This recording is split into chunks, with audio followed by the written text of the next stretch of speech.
Hey everyone, welcome back to Delve Deck Stories. I'm Gabe and I'm here with Tess, and today we're going to be diving into some crazy celebrity stories, so let's jump in. Our first story comes from Nicole, and it's the "What's an industry secret in your line of work that most people don't know?" and it's from the original Delve Deck.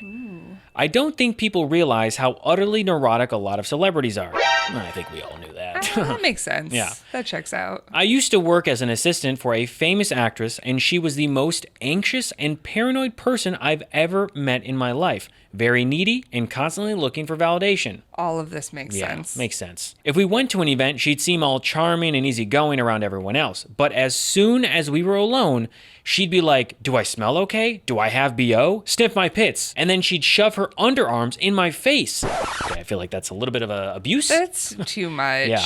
I mean, I don't know.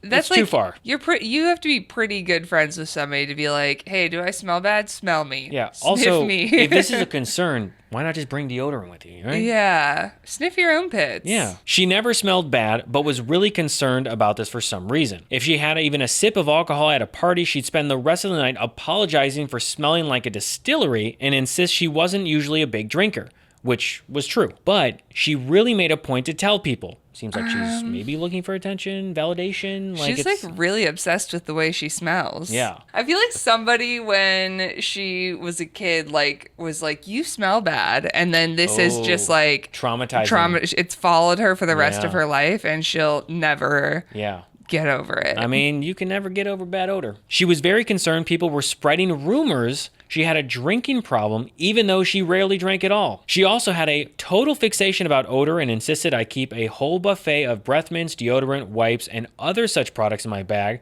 for her so she could freshen up anywhere she went. So why was she asking you to smell? I don't get this. Yeah, she's got all these products. Why just not be like, I need to freshen up again. When in doubt, every 5 minutes. Pop a mint. Like, I don't know why the assistant, Nicole, has to be the one that's like the receiving end of the odor. Yeah. I don't know if that's like in the job description. That's the main title. Must be willing to smell my pits. Assistant sniffer. They're like, "I don't need you to do anything else. You don't have to check my emails, handle my phone calls. Like, just smell me." Yeah. Assistant sniffer secretary ass. I was like, yes. If we got invited to parties, she'd say that she was only invited out of pity, and she knew that she wasn't that popular. She'd ask me to try to find if there were better parties somewhere else she wasn't being invited to because she was sure she was always being excluded from something. She thought I had some inside scoop with other assistants, but as far as I could tell, no one was excluding her from anything. Wow.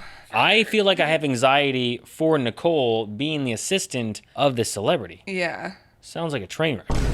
One time, we went to a party at Heidi Klum's house.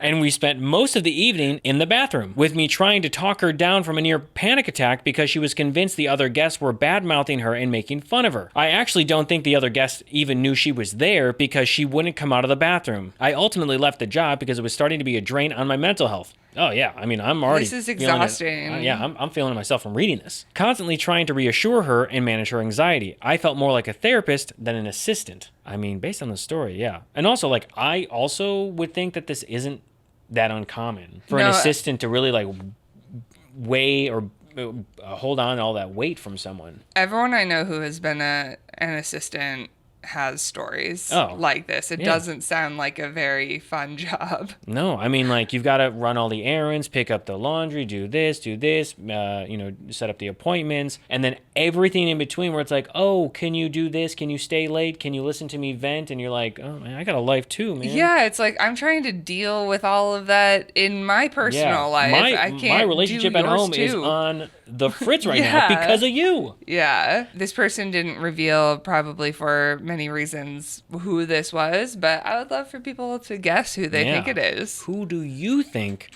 this neurotic crazy, neurotic, anxious, paranoid celebrity is? Who's really obsessed with the way they smell. Yeah. I wonder if they have a perfume line. All right. Next story. This one comes from Jay. Who is your least favorite celebrity? And it's from the venting edition. I cannot name this person because I have a story about them. Oh, this might be good. But I basically grew to hate a somewhat famous actress after her outrageous behavior on my podcast. Oh. While I cannot name her, I can share the story without naming her. Okay. All right, let's get into it. Background. I run an interview podcast and had an interview with an actress a few days after an actor you've definitely heard of was outed for being a creep. Classic? Okay. Well, I feel like that could be a lot of people. Because this whole drama ended in legal threats, I am just going to refer to this actress in question as A, and this male celeb who turned out to be a creep as C. It is important to mention that C helped launch A's career, and A's first major acting job was on a TV show with C. All right, well, these are a lot of details I feel like someone could figure out. I know. So, anyone in the comments, if you want to do some sleuthing, figure this out and let this us isn't know. your real name. Yeah. A showed up to the recording studio 30 minutes late with a can of wine in a brown paper bag, and it was clear to me she'd already been drinking before she even showed up. I immediately had a bad feeling about how the interview was going to go, but tried to make the best of it and invited her to have a seat and start recording. Honestly, can of wine, that's a vibe. Keeping A on topic was a challenge, and the interview got long and meandering, but about 15 minutes into it, A brought up the drama with C. She goes, I wouldn't have my career without him, and he was never anything but great around me. We don't even know for sure that he did what he's being accused of. That's unfortunate. None of us were there. The publicly available evidence against C was pretty damning, and there were accusations from multiple women. It was wild to me that this actress was not only bringing up this hot controversy, but also siding with the actor currently being accused of some pretty terrible things. I didn't want this line of conversation to make it seem like I was agreeing with her, so I tried to change the subject, but she brought him up 3 more times during the interview, which took twice as long as usual because she kept drinking from her canned wine and getting off topic. Oh my gosh. She spent a long time telling me about how he discovered her, plucking her from obscurity, and launching her acting career. That doesn't mean you have to defend him. Yeah, I mean, you could be grateful that your career started because of this person, but like you don't have to go on like a mission to exonerate them. Especially not when you're pounding canned wine. Yeah, not a great look. Not a great look. She even insisted I turn off the recording at one point so she could complain to me off the record about how unfair everyone was being to C. I mean, you've already been going on about it at this Yeah. point. The whole thing's on the record, baby. You know? Yeah. It's not gonna look good. Canceled. By the time the interview wrapped, I felt confident we didn't even have a usable episode.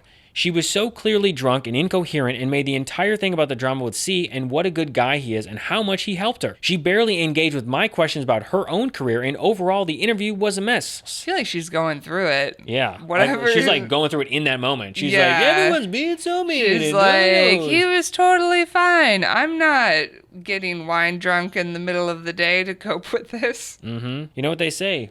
Drunk statements are sober thoughts. Thoughts? As soon as we finished recording, I politely thanked A for coming, and she goes, I'm going to need you to delete all of the parts about C from this podcast before you publish it. I was like, okay, sure, we can do that, no problem. That's the whole episode.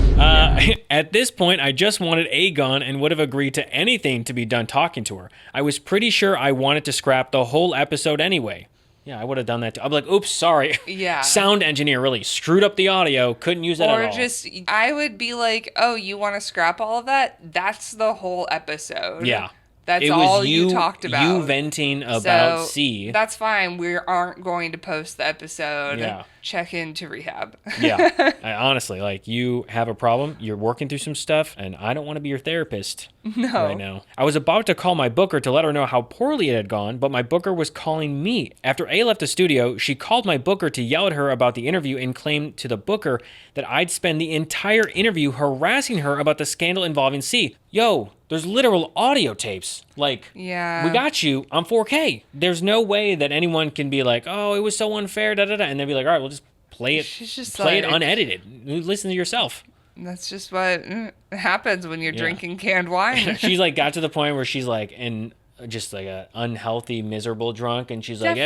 everyone's out to get me. I was like, that is not what happened, and explained to my booker about the drunkenness and how she kept steering things off topic and kept bringing up C. I certainly didn't harass A at any point. She was drunk, irritable, and impossible to keep on topic.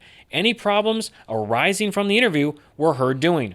not mine. The next day, I had an email from A's manager telling me A did not want the episode published and that we no longer had permission to use the recording. I mean, she already Nobody wanted to use it. Yeah, no.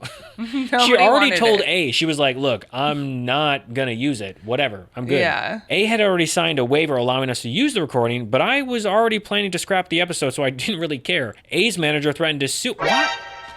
She already said she wasn't going to use it. Why are people threatening? Yeah, nobody's using this episode. A's manager threatened to sue me if I shared the episode with anyone or used it in any way. The manager complained about how poorly we treated her client and told us sharing the episode would only be an embarrassment for our show anyway. While I agreed with the last point, it would be only embarrassing for us because we had a rambling, incoherent, messy interview with a sloppy drunk actress defending a sexual predator for 2 hours. It doesn't look great for your client. It would probably draw traffic to this person's podcast, honestly. Yeah. And then everyone would be like, oh, this actress gotta go. You're defending a sexual predator. Not okay. Yeah. I don't know. I guess the manager is probably just like protecting themselves. Oh, yeah. Well, I mean, of course, because it's their vested interest. Get girly into rehab. I assured A's manager that we wouldn't be airing the episode and told her I was sorry the recording hadn't worked out. Really, I was sorry I had wasted 2 hours of my time with A and was left thinking this woman needs rehab. Boom. I liked A's work just fine before this experience, but after this mess of an interview and her insanely rude behavior, I am definitely no longer a fan. Yeah. No, that's not fun. If I had to deal with someone complaining for 2 hours while drunk about some person who was clearly a bad person, I would also be like, yeah, dude, I don't need to support your work anymore. Yeah. All right. Next story. This one comes from Patrick, and it's, what is the coolest thing you've ever done? And it comes from the original Delve Deck. I got to hang out with Alice Cooper at a wedding. Well, that's pretty cool. That's great. My wife is from Detroit and comes from one of those giant families and is always hanging out together. This has always been a bit foreign to me since I don't speak to any of my extended family. Her family is all friendly enough, but we don't have a lot in common, so I frequently try to get out of the family reunions by booking work travel or other events, so I have an excuse to stay home in Seattle. My wife gets it and usually doesn't mind. Then, about 10 years ago, she gets an invite to some third cousin once removed's wedding back in Detroit in the middle of February. I'm like, great, you go ahead and have fun, but I'm definitely not interested in going to such a distant relative's wedding in the middle of a Detroit winter. Completely agree. Who has a wedding? Yeah. I don't know. In February? I mean, I'm sure it's all indoors, but still. Yeah. What if it's an outdoor wedding? They're like, it was super cheap. For some reason, this really upsets her. Again, she usually didn't care, so this surprised me. She's telling me this is one of her favorite cousins and she really wants me to go. I'm like, is a third cousin even a real cousin? Good question. That's a great Good question. I don't even know my second cousins. No, I know my second cousins. Yeah? Okay. Yeah. I might have met them once when I was a kid, maybe. I've got a few. I've hung out with them. Regularly? Yeah. They're real. They exist. What about third? I don't know. I don't even know how you... No. I don't really know what that means. Yeah. Look, I'm no scientist, but I don't know how third cousins work. No, I don't know if I have third cousins, actually. I mean, you definitely have them. You just probably have never met them. Yeah. And I'm not big on weddings to begin with. We talked some more, and I could tell this really mattered to her for some reason, so I agreed to go, but just for the weekend. Eventually, the wedding weekend comes around, and we hop on a red-eye flight to Detroit. We land around 2 a.m., and it's probably only 15 degrees out, so I'm already miserable. I agree. When we get to the hotel, there's no one at the front desk. We were just standing around like, is anyone going to help us? I ring the bell multiple times, even try calling them, but no one shows up. At this point, it's probably 3 a.m., and we are both really tired and cranky. I start yelling, hello, is anyone working? And finally, this guy comes out yelling, what? Okay. Aggressive much? Chill, man. Like, it's only your job. He doesn't want to be working the night shift, and Yeah. I don't blame him. Yeah, I get it. We tell him we've been waiting and need to check into our room. He's acting all annoyed as if we've bothered him and starts looking up our reservation. This is taking forever, and I'm really starting to lose it at this point. Finally, he says our reservation isn't there. We argue for a bit, and then I look at the reservation on my phone. Wouldn't you know, I'd screwed up and made it for the following weekend. Classic. Gotta go home now. Yeah, I guess I can't do this wedding. Oh my God. Luckily, this guy is able to get us a room, but not without a lot of sighs and eye rolls. Now I kind of feel bad for the guy working. Whose side are you? Yeah, I mean, both suck. 3 a.m., you just shouldn't be awake. Nobody should be 3 a.m., awake. you should be in bed. Getting that full 8 hours of sleep. Every single person. We managed to get a bit of sleep before the wedding the next day, but I was still feeling really annoyed about everything. Once the ceremony was over, I booked it to the bar where I planned to sit for the rest of the night. When I got there, I realized someone else had the same idea, and that someone looked exactly like Alice Cooper. I was trying not to stare, but as a huge metalhead, I couldn't resist. He looked over at me, and I told him what a huge fan I was. He thanked me, and then we ended up hanging out and talking for the rest of the night. They say, don't meet your heroes, but he ended up being such a cool guy. What if it turns out it wasn't actually Alice Cooper? He's just so It was just some dude that looks like him. They're like, this is my third cousin's friend, and he looks like Alice Cooper. And he just pretends to be. And he just like accepts it. He's like, yeah, I'm Alice Cooper. He's just trying to get some friends at a wedding. After the wedding, I was talking to my wife about it, and she was like, oh yeah, he's a distant relative, but we don't see each other ever. Did I ever tell you that? Nope. Somehow she failed to mention her relation to the legendary Alice Cooper. It ended up being the best wedding I'd ever been to, not including my own, of course, and I'm so happy my wife dragged me along. Turns out so he was actually Alice Cooper. Yeah, but like a weird third cousin. I don't know. Yeah. I'm still not sure that we're calling her related. It's definitely a weird relation, and also it's weird to not, like if you know that your partner is a big metal fan, then why wouldn't you be like, oh, hey, BT Dubs, our relative is Alice Cooper, so maybe you want to come around sometime. Yeah. Maybe that's why she was so, like, insistent on it. She was like, you're going to have a good time. Yeah. It was a surprise for Yeah. him. She's like, this one is for you. Like, we're going for my cousin, and we're close, but really, this one is for you. Yeah. All right, our last story of the day comes from Sadie, and it's what's the worst bad behavior you've ever encountered in public? And it comes from the venting edition. I worked at an upscale restaurant that was having a private event with several famous people in attendance. Most people were not really doing anything notable except for one since canceled comedian whose behavior was utterly appalling. My first brush with him was serving drinks. He was there with an ultra skinny girl in an extremely short dress who looked barely out of high school. I asked them what they wanted, and he goes, 2 Macallan Blacks neat. We did not have the wildly expensive scotch he wanted, and he goes, of course this place would only have the cheap shit. Johnny Walker Blue is fine, I guess. In case you don't know anything about scotch, the cheap shit he was referring to is still a $200 bottle. Yeah, that's not cheap at all. I asked my manager about carding his guests since she looked so young, but was told just to serve them. As soon as I served them, he goes, try it, to his date.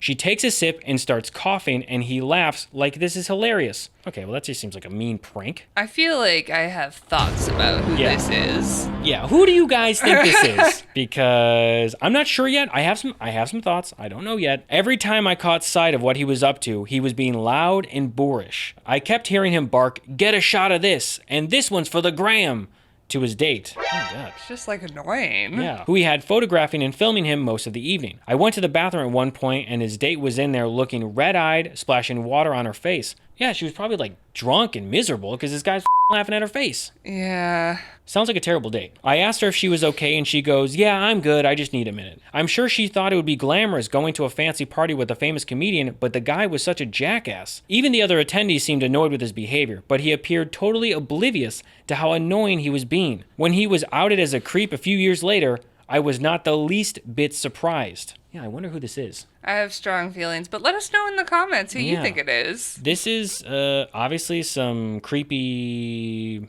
grooming pedo stuff. I mean, I don't know. I also okay, I get it's a celebrity party, but I feel like the manager should still be carding. I mean, right? Yeah, whatever the venue is, obviously their license to that is at risk of getting busted. I mean, I don't care how famous everyone is, but I don't know. I feel like a lot of bars don't care about that. They're like, whatever, they're famous, like nobody's getting them in trouble. Yeah, I guess they're probably they're also like, oh, well, if this person badmouths our business, then no one wants to come here, so we gotta play nice and hope that they like the service, even if that means serving someone who looks like they're probably in high school. Yeah, I don't know that it's worth it in the long run, but I guess so. I mean, in the end, like, what side of history do you want to be on? Do you want to be on the one that was like, hey, this is not cool, we shouldn't do this? Or do you want to be the person that was like complicit in whatever this sketchy situation was? If it were me, I'd be like, well, I would try to put my 2 cents in and be like, hey, this is not cool. Well, it sounds like she tried to, but yeah, this manager was just like, nah. But I don't know. Let us know in the comments who you think all of these terrible celebrities are. Yeah. And what you would do in every one of these scenarios. Every single one. Every single one. Well, that's it for today's episode of Delve Deck Stories. Thanks so much for watching. If you enjoyed what you heard today, make sure to like, subscribe, and comment. And if you want to share one of your own stories, go to share.delvedeck.com or pick up one of your own Delve Decks.